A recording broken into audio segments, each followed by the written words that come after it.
Well, also I'd like to thank you for allowing me into your homes for this 29th edition of Season 2 of Esoteric Science Roundtable.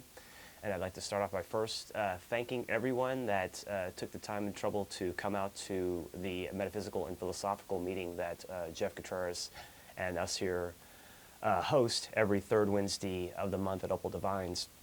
And we had a nice, lively crowd come out, and I really would like to thank everybody that did come out to participate. I'd like to start the show by offering a couple of quick announcements.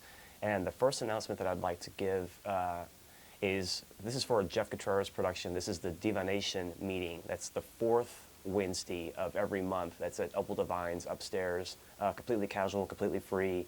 And just wanted to mention that for Jeff, just in case any of you folks are interested. It's kind of a part two of the metaphysical meeting that we hold, if you will. And this allows people another opportunity to get together and like-minded folks to get together and talk in particular about divination and different aspects of divination in this particular meeting.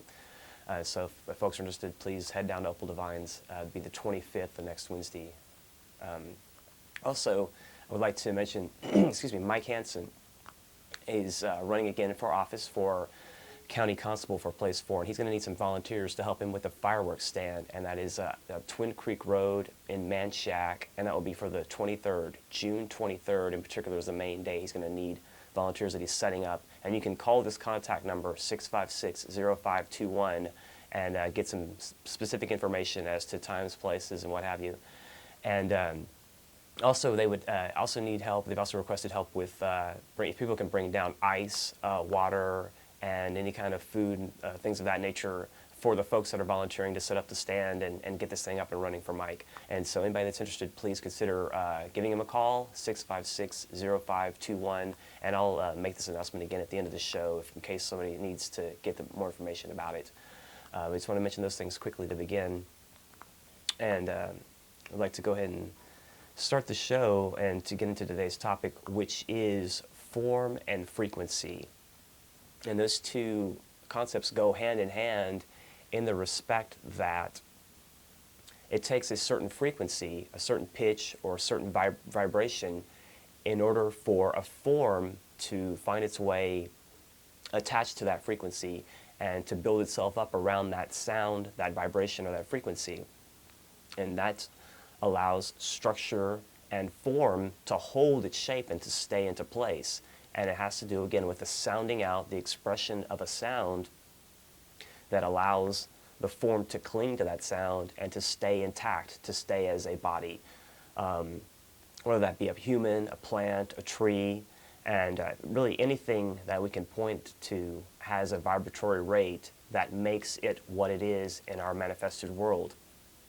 And certainly flesh, human flesh, is going to have a certain vibration that's going to allow it to have the texture and the density that it does, just in the same sense that a plant would have a certain density, and different also states of matter in the sense of ice, water, steam. You can see how a particular one substance can have varying forms depending. And so at a certain temperature in this instance, you would get a forming of ice, then to liquid fluid water, and then to heat it further, you would get steam. And that's just one simple analogy to consider, that again, depending on circumstances, that is going to give us a form for a particular substance. And water is probably, again, the most common one that we think of as far as a substance that we're familiar with in its various states, and how, again, one thing can find its way into different shapes, different forms, depending on certain circumstances, certain environmental impacts, and things of that nature. And so again, wood is going to vibrate at a certain frequency, flesh, stone, steel, any number of things are going to have, again, a vibratory rate or a frequency that allows them to stay intact and to keep held in the particular form that they're in. Now, certainly, depending on density, certain forms can intermingle with other forms. Like, for instance, we can immerse our physical hand into water, and so the density is different. And so, considering that the density of water will allow for motion to move through it relatively readily, again, we can place ourselves in water. That's one example, and we can see how different states of matter can again merge at certain levels. And that being the case, if we consider how sound, once a sound or a tone is emitted, that matter gathers around that tone and forms according to that pitch, that frequency, or that tone. And Chris Athanas had put some information out on a video called cymatics, and that was a very good video to demonstrate that as a particular pitch was emitted, particular tone was emitted, for instance, sand would arrange itself in an ordered fashion in a symmetrical pattern according to a particular tone. And once the tone is changed, the pattern would change. So sand would form in one, again, symmetrical shape. If a certain pitch or tone is issued forth, and then it would change if the pitch changes. And so we can use that simple analogy as well to demonstrate how matter clings to sound in order to have a form, a particular form, and to keep that form held steady and in check so that we don't just drip off of our bones, basically. And certainly there are other aspects that keep us intact as well, but the main esoteric way to consider it is that matter clings to sound, and that various frequencies are going to allow for a manifestation of various densities. Again, whether that be flesh, bone, steel, stone, any number of things, plant matter, all of these things, again, are going to vibrate at certain levels. And we have our organs of perception, sight and sound and touch, in order that to sense on the mundane plane or the physical plane various vibrations. And certainly we can use various senses to determine frequency of for various things. Shaking of the ground like an earthquake type tremor, certainly we can feel that. We may hear it as well, but again, just the concept that vibration is picked up through the senses, and this is the apparatus that we have in order to gauge and understand these variations among frequencies. And so considering, again, we can feel vibration, and that would allow us to understand that aspect in one sense. And then with the eyes and the ears ultimately as well, we can either see vibration, and that would find its way through the light hitting the eye, and then the reflective quality of things as far as our eye perceiving. And so different things are going to vibrate at a different rate in order for us to perceive them, and we'll perceive accordingly depth, width, height, all of the dimensionary aspects as well that we can perceive, in addition to color and things of that nature. And so the wavelength or the frequency of any particular emanation is going to, again, give it some sort of a form. And if it refers to light, light being emitted at a certain frequency will give us a particular color.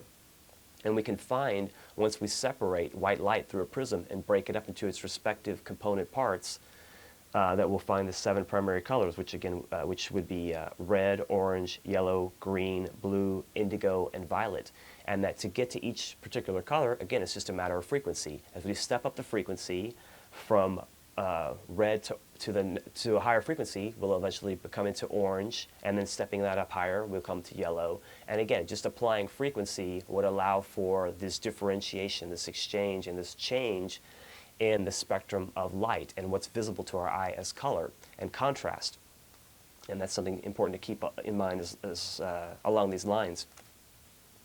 And so another example of that might be to consider a kaleidoscope. If we see the kaleidoscope image, and then with one quick twist of the kaleidoscope apparatus, the panorama is changed, and we see an entirely new panorama unfold before us. And keeping in mind that there is symmetry, there is order, and there's again symmetry and pattern, and again order. Order is expressed within even the kaleidoscope, and that has its analogies to the physical plane as well. That essentially, when we look out at anything that we take within our gaze, we see the equivalent of perhaps a kaleidoscopic panorama, and that if the light would change or different circumstances would change, things would take on an entirely different light and entirely different character. And so that's part of that consideration also. Let's see. And then also our capacity to see and sense light is certainly very limited because we can only see and sense with our eyesight through the visible light spectrum. Once we get outside of the violet and we get to ultraviolet light and even frequencies higher and outside of that, then we don't have the proper apparatus to perceive of these frequencies. That does not mean that these frequencies don't exist, because we have different mechanisms to measure frequencies that, again, our senses can't perceive, but nonetheless they do exist and they do have an impact and a role in our creation and how things, again, are held together in this mixture of different tones and tonal qualities that come together to make the manifested world.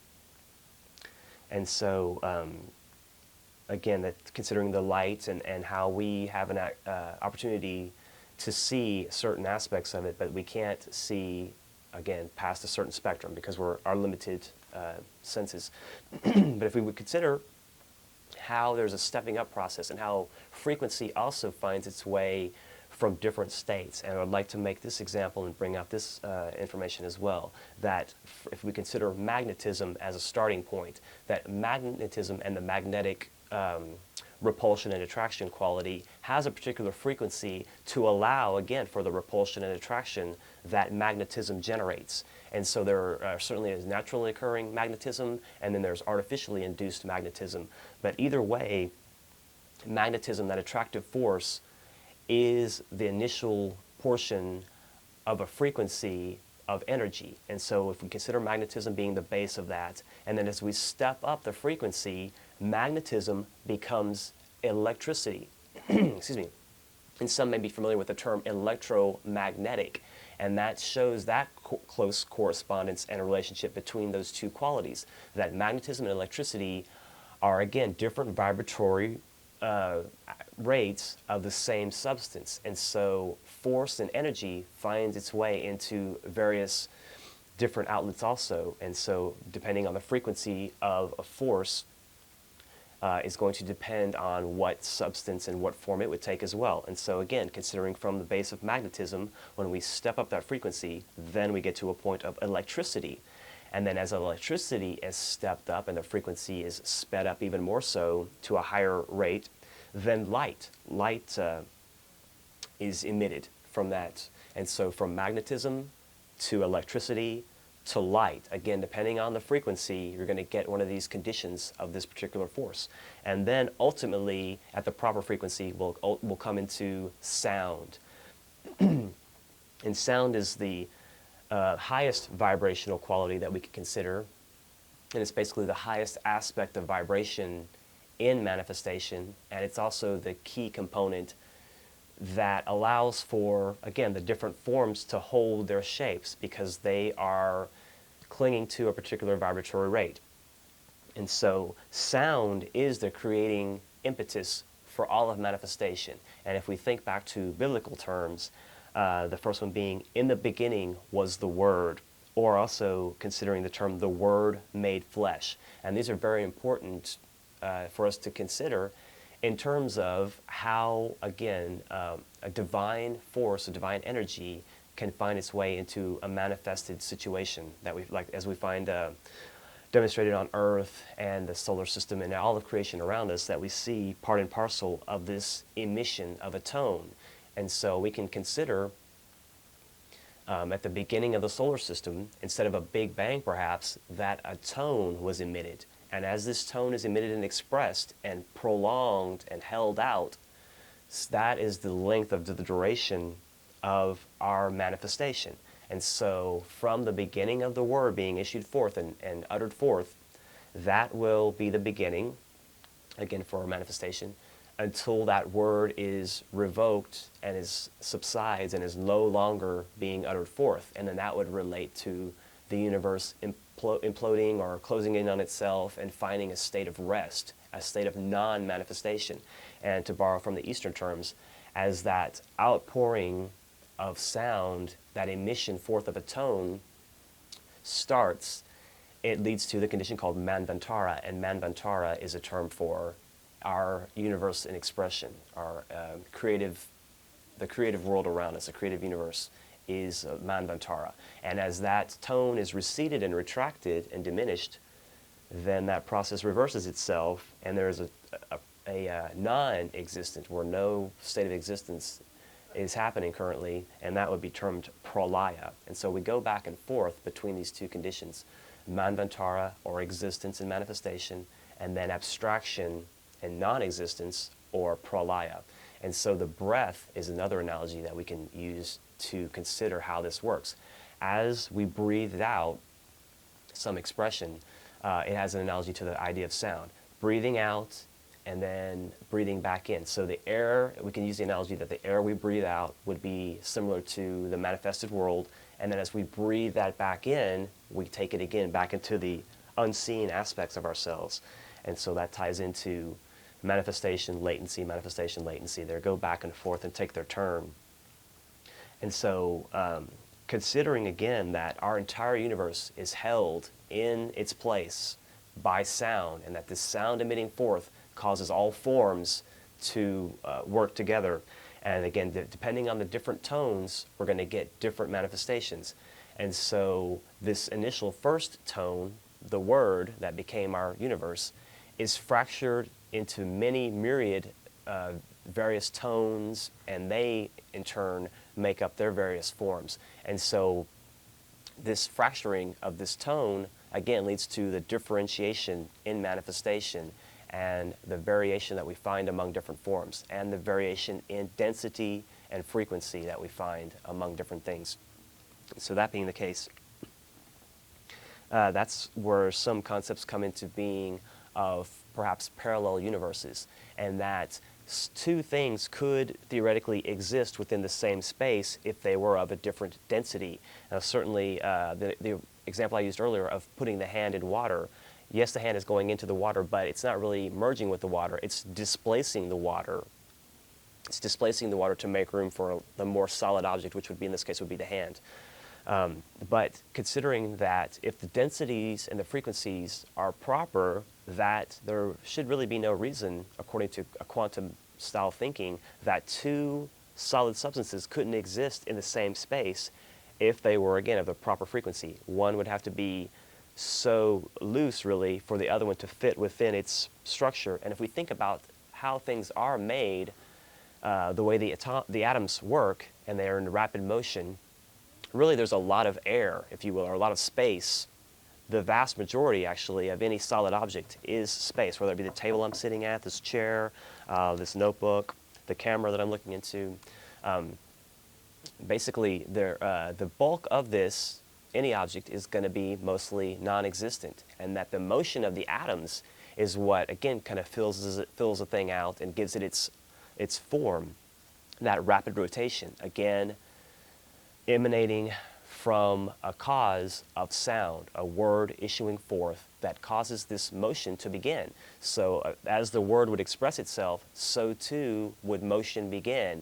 And the higher, more frequent motion, the faster motion, would be the less dense objects, and the slower the sound, the slower the tone, or oscillation would be another term, the more dense an object would be. And so keeping in mind that dense things are mostly empty space in reality, if we follow that atomic idea and we consider physics, then there really shouldn't be any reason for us to be able to, again, move into a dense situation with a less dense object. And so that things should be able to merge and exist within the same space, again, if they're of varying frequency. And again, that would tie into the tone that each substance was emitting as to whether it could fit within another form. And so that's something to keep in mind as well. Now, again, all things in creation are sustained by a sound, and each object would be vibrating to its own unique frequency that would allow it its place in the sun within our manifest world. And then the blending and intermingling of these myriad tones have order, and so each individual note would be arranged into a structured system, and that's something I'd like to bring up as well too. This sound being emitted forward does, again, have symmetry, it does have a pattern, and it does have order. And so that also leads to the idea of there being an intelligence or a motivating intent behind this expression of sound and behind this outpouring of a tone that would lead to the expression of a universe. And so, as faithfully as this sound can be emitted to reproduce the thought, so will this manifestation be. If it mirrors the thought very closely, then the manifestation will be of a very high order. If the outpouring and the tone is not closely tied into the original intent or thought, then it may not have the distinct detail of form. And that's also part and parcel of the idea of working in mental matter and creating in our thoughts a form and then having that come into expression on the physical plane. Or another term for that would be magic as well. When one focuses on an idea with an intent, whether that be to attain something or to change something, redirect something, what have you, to bring something into activation, it again starts with the impetus, the originating thought, the motivating thought, and the intent. That thought then can find its way through focus into some outward expression. And that process is a repeatable, scientific, and demonstrable process. It's ages old, and so that also gets into the concept of think before you speak, that the words that we utter forth have power, and the vibratory rate and frequency of our voices, of our words, coupled with our intent and our motive, are going to have various effects. And again, that also is part and parcel of what is termed magic, as far as words of power, mantras, prayers, invocations, any kind of a formulaic expression is based on this concept. And so, as a sound is emitted, a sound and a string of words can be equated to a formula of creation. And again, so if we consider back to the idea of a god or what have you, emanating in the originating causal tone at first, that the intent behind that, again, is going to depend, and that the detail that fleshes out and pans out as a result is going to be a demonstration of how well that thought made its way through to the physical plane. And so again, keeping in mind through physics that energy follows thought, this is a very valid thing to keep in mind. And also too, in using our words and choosing our words with caution is very advisable. And that's something that if we can be in the habit of and be conscious at all times of our thinking and our speaking, we can avoid much trouble and avoid hindering certain situations and hurting individuals with a careless thought or just a sharp blast of words or some expression that would become hurtful eventually.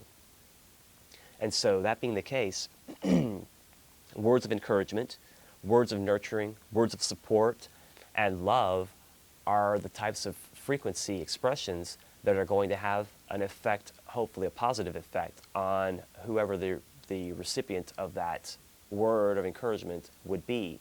And so again, as we can offer up these positive words, they will have the effect that of doing good, hopefully, as we would consider that term. Also then, too, there are the hateful words, and there's the thinking before speaking type terms of just people just rashly expressing themselves, and then the regret that follows of them saying things that they wish they wouldn't have said, speaking hastily, hate-filled words, words of separation, these things that are the exact opposite of the quality and frequency of a word of encouragement or love. And so this is a very real consideration that this frequency, this expression, would have real power to either help or to hinder, and to either heal or to hurt, again, depending on the intent and the quality, the vibratory capacity, the magnetic interplay, that exchange based on a word finding its way to a receiving ear, and then how in turn that word plays itself out in the consciousness of that individual.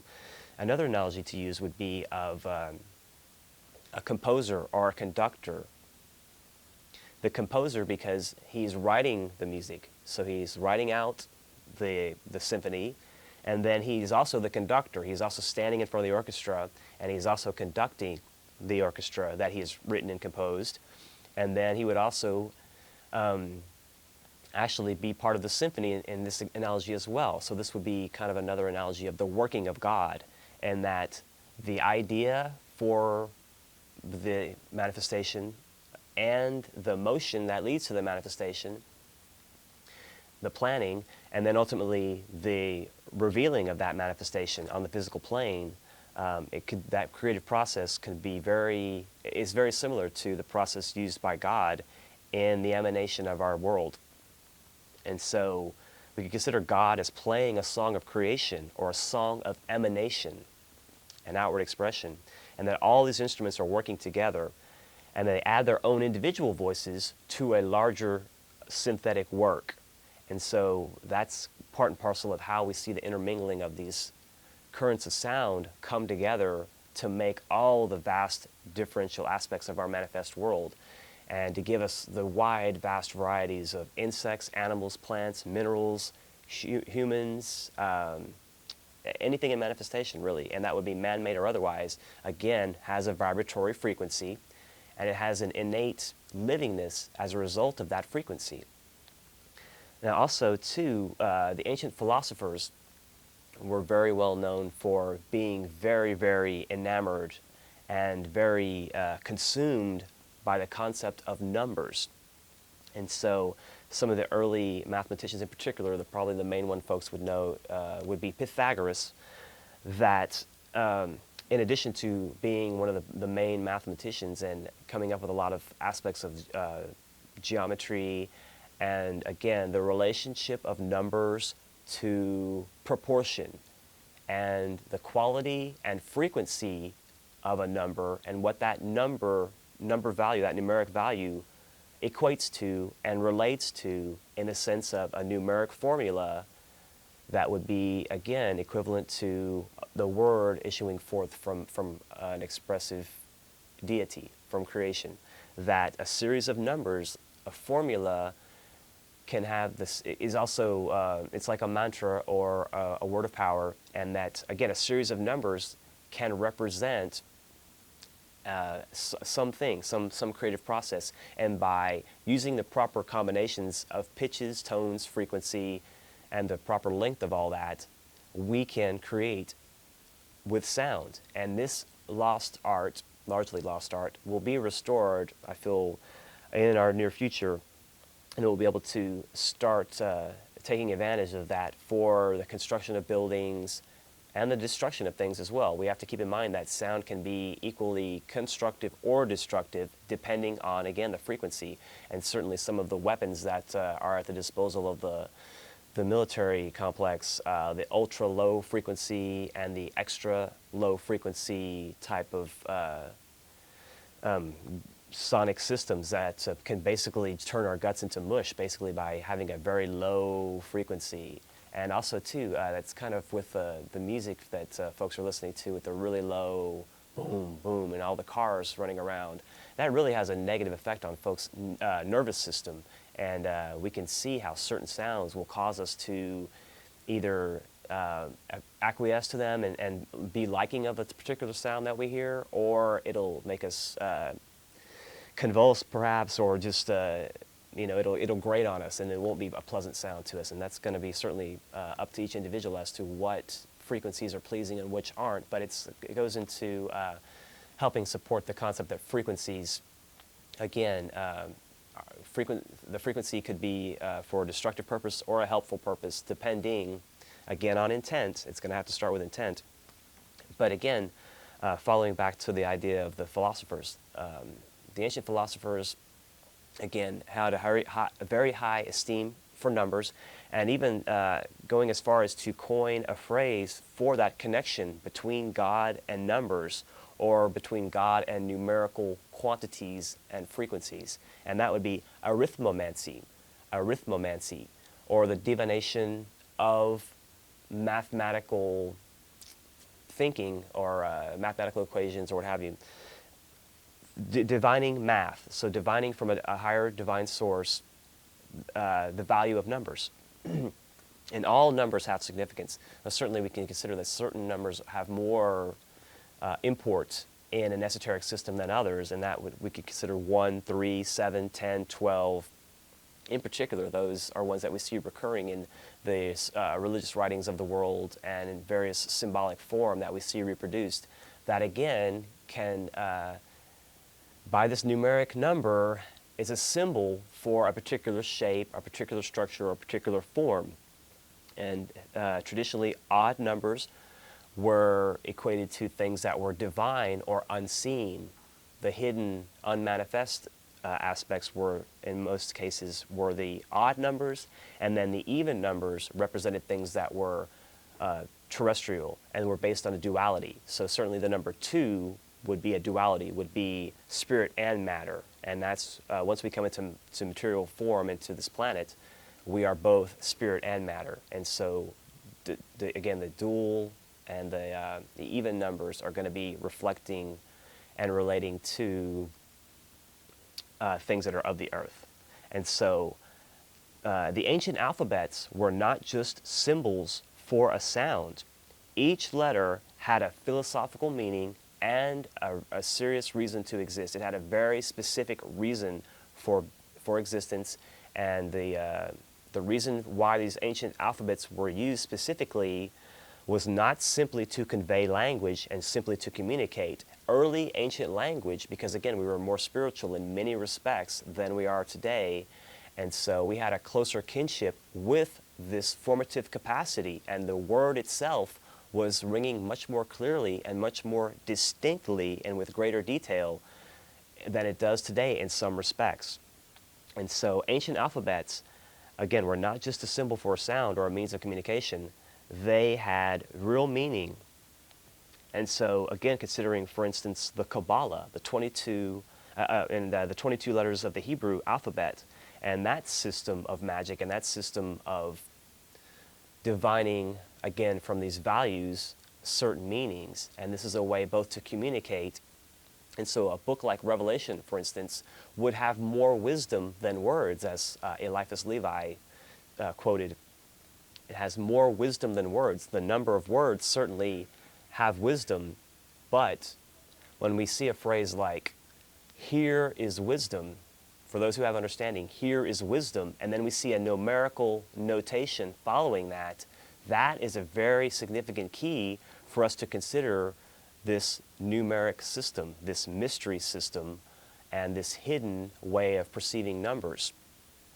And I see that Chris is putting up some numerical values relating to, again, the Hebrew letters and their frequency or their value, and how that, again, ties into our creative aspect. Also, the Gnostic value of Christ is 888, in contradistinction to a 666. So we can see how, again, these numbers have value and an individual meaning.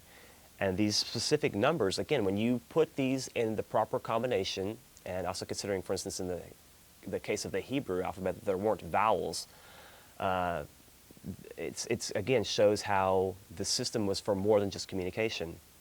That the 22 letters, putting them in an ordered fashion, in a proper sequence, and the uttering of those letters will be the equivalent of uttering forth a creative phrase or a creative expression or a magic formula, if you will. And so that is part and parcel of the tradition of Kabbalah, and why that has always been revered and held and kept as a sacred system, and how it means so much more than just the outward appearance of the letters. And that did originate from the Chaldean Book of Numbers, and that evolved from that early system. Again, a book of numbers, and the fact, even the idea that there would be a book of numbers for an ancient civilization has its own implications, and how much they revered, again, what numbers meant, and how their formation and their frequency ties into our manifested world. And so that's how they were able to deconstruct, in a sense, and understand in a reverse engineering process to a certain degree how things were made and how things are constructed. And so sound is very much part and parcel of a building up or destroying. Sound is emitted and form gels to it and snaps to, and then has a structure according to that tone and that frequency. And then as that tone is taken away and subsides, then the form collapses, and that tone would move on and find its way into another form ultimately, because energy is never destroyed, it just changes. And so as a tone, if that would be equated to our energy or our soul, is no longer able to emit itself through a form, it has to find a proper and new form. And there's also another a book, an ancient book that is a Hebrew book, that's the Sephir Yetzerah, and that is the book of formation. And it's not a book of creation like a Genesis story, it's a book of formation. And that, using that term formation, not creation, is very key and very important, because it explains the formation of things based on their numerical values and that equivalent of those numerical values and their relation to one another. Now, in order for me to try to elucidate more so, it would be quite difficult. So really, I just have to ask folks if they have an interest in finding out what these relations of numbers to other numbers are and how that ties into the creative process. There are a lot of sources out there for this information, but they're just way too vast and too broad for me to try to get into some of the more specific aspects of this, rather than to bring out in general terms that, yes, ancient alphabets had a numeric value for each number that could be expressed several ways, and so that the languages could be read and interpreted in multiple ways. So again, depending on the intent and the specific sound uttered forth, would lead to a specific creation. Let's see, and also that again ties back into words of power, mantras, invocation, that currents and forces can be set up again by snapping to some sort of a vibratory rate, and that this exchange can take place. And again, that goes to show again the validity of a word of power or a mantra, and that it does have a real significance, and it could equally again hurt or help depending on our intent. Because there is what's termed black magic as well as what would be termed white magic. And so you have these opposing forces that are using the same capacity for their various ends. In the case of helping, in the case of white magic, in the case of hindering or hurting, in the case of so-called black magic. And so let me go ahead and try to grab a couple of calls and flesh out today's topic a bit with the help of the audience.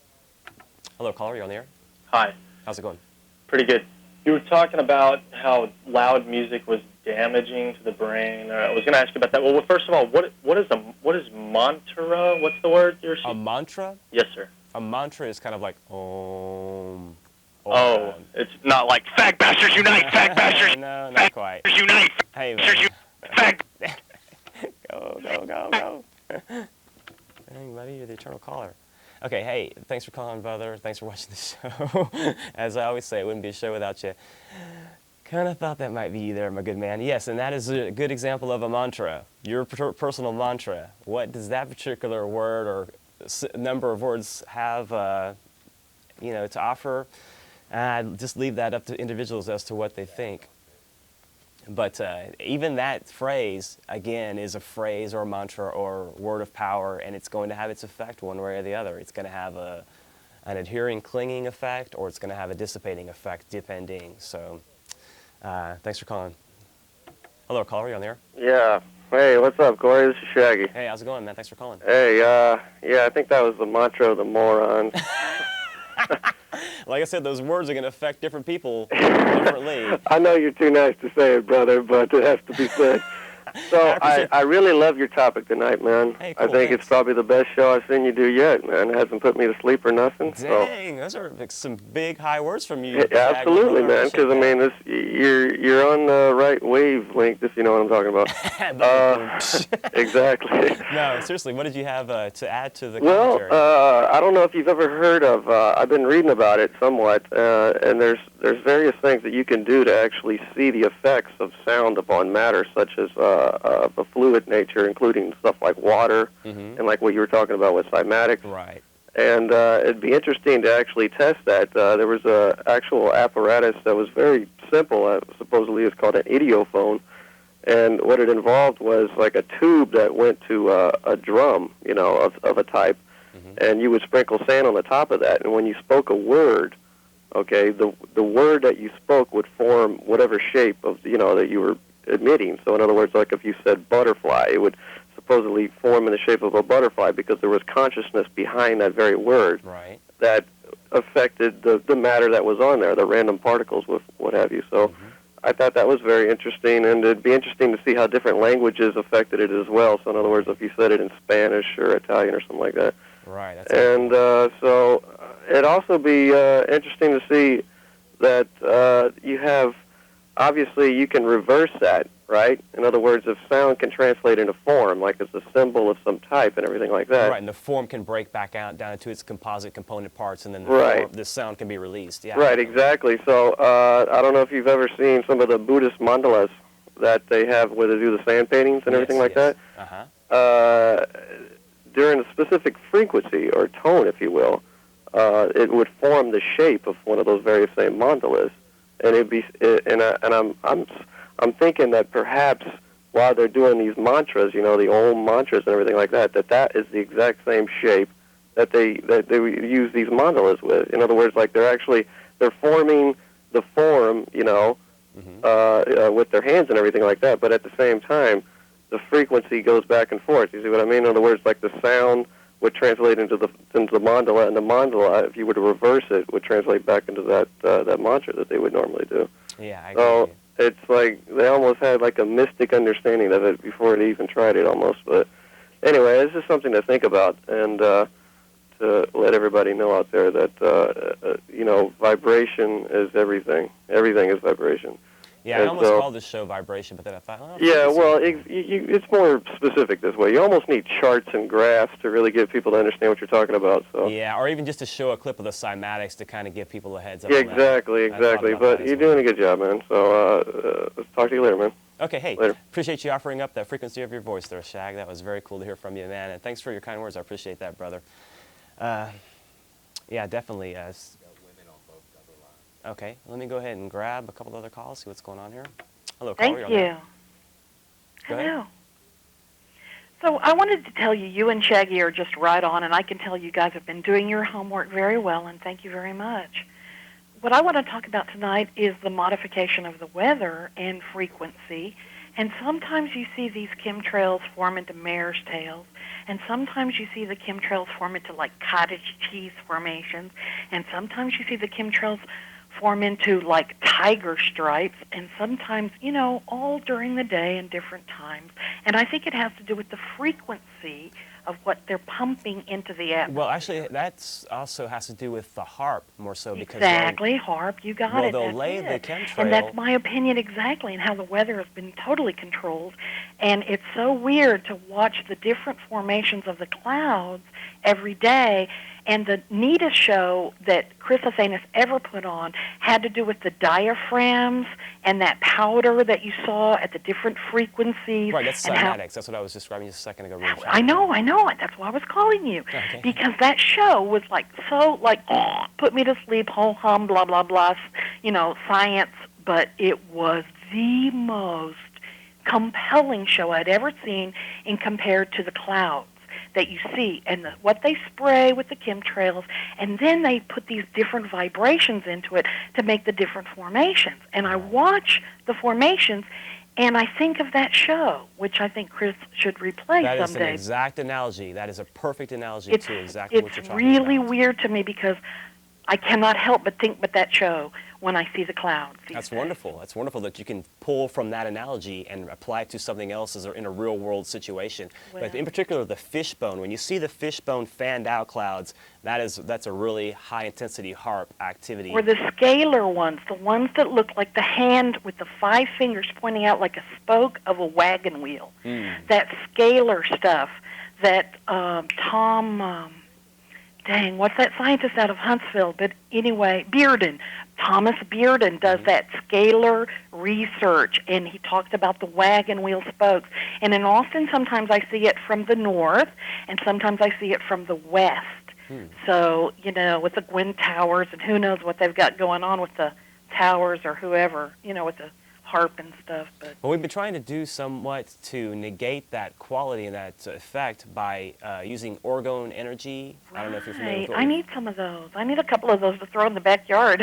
Yeah, well, you can contact us, and I'm sure we can point you in the right direction, either if you want to make it to one of these meetings, perhaps, or just contact either myself or Jeff. I'm sure we can give you some You're so information. precious. I love watching you. Anyway, because I can tell you're doing your research, and you're right on with the vibrations, and, maybe that's how they built the pyramids. They vibrated it. I think so. That is definitely what I feel. I feel that they were able to use vibration and lift those heavy stones and put them in the proper places, because no mechanics can get those in there. No, the leverage level, because of those angles, you just can't get multi-ton, like 200-ton stones at those inclines. We can't do it today, and we couldn't have done it back then with that simple technology. You got it. You're working on the right frequency, my dude. Keep it on, okay? Okay, thank you very much. Good watching you.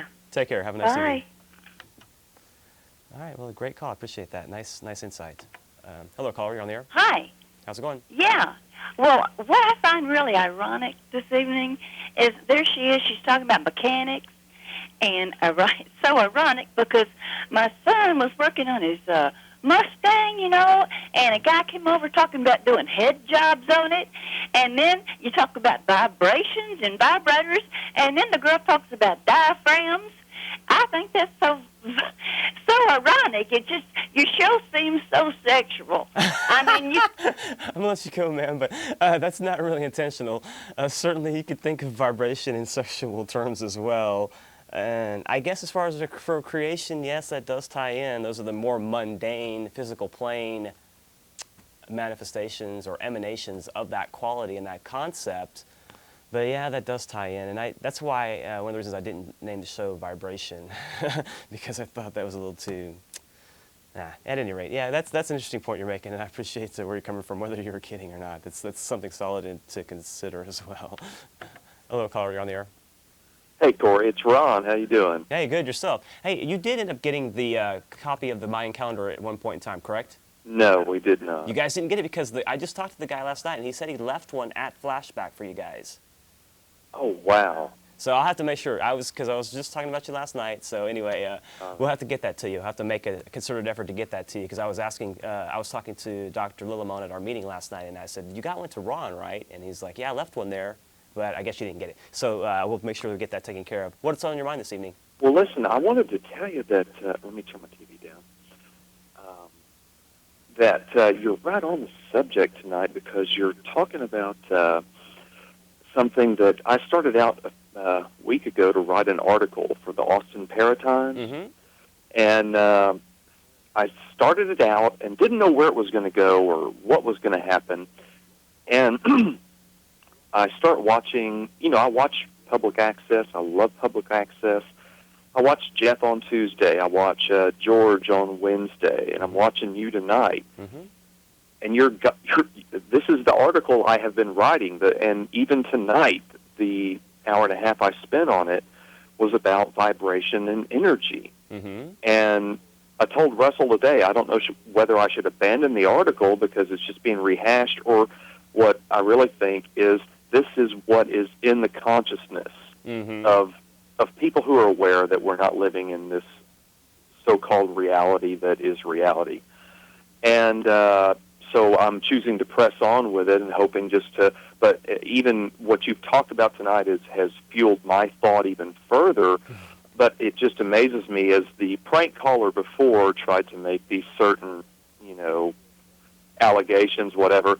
I think on the deeper level that people are starting to consider the same things, that we're so much more connected than anybody's willing to admit on the outside. Right. But those that are open to it, since I became open to it almost unwillingly, but I just find the synchronicities and the coincidences in my life take on more and more meaning, take on more and more power, and empower me, and I find myself not alone.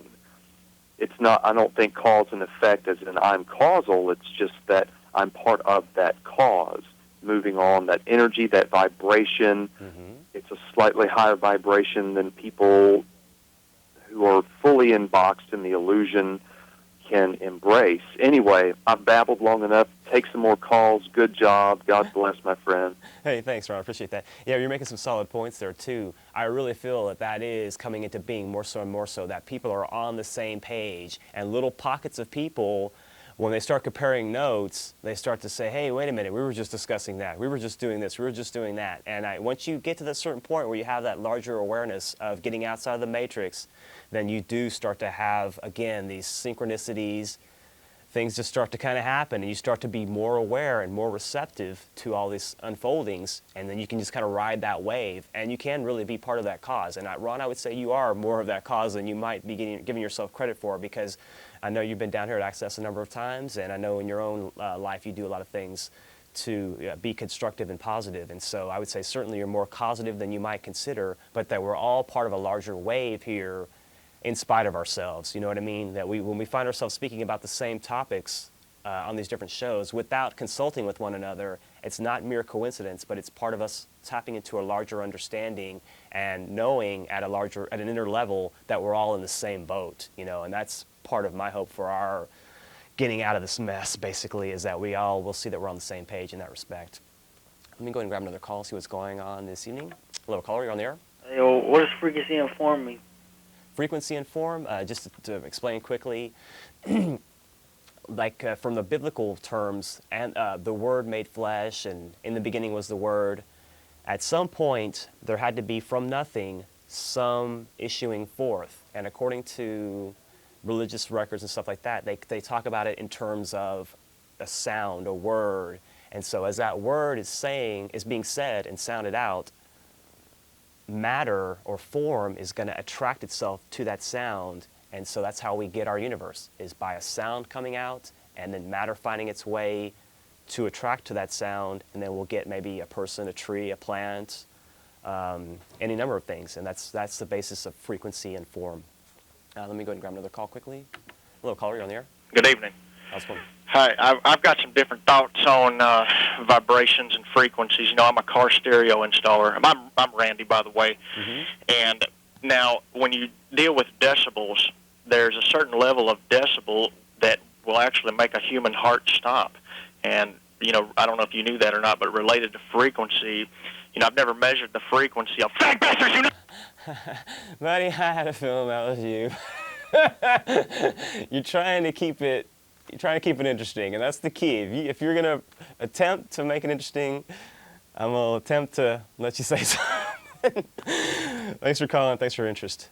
Let's see. Like Venom, for instance, the band Venom, if anyone are familiar with that band, that vibrational frequency can be considered negative, but if we have an understanding and we don't let it affect us and we use our mental capacity, we can listen to, you know, grating music or loud music or annoying music and not let it affect us. But it's kind of up to us as to what we choose to get out of certain sounds and what our interest is again.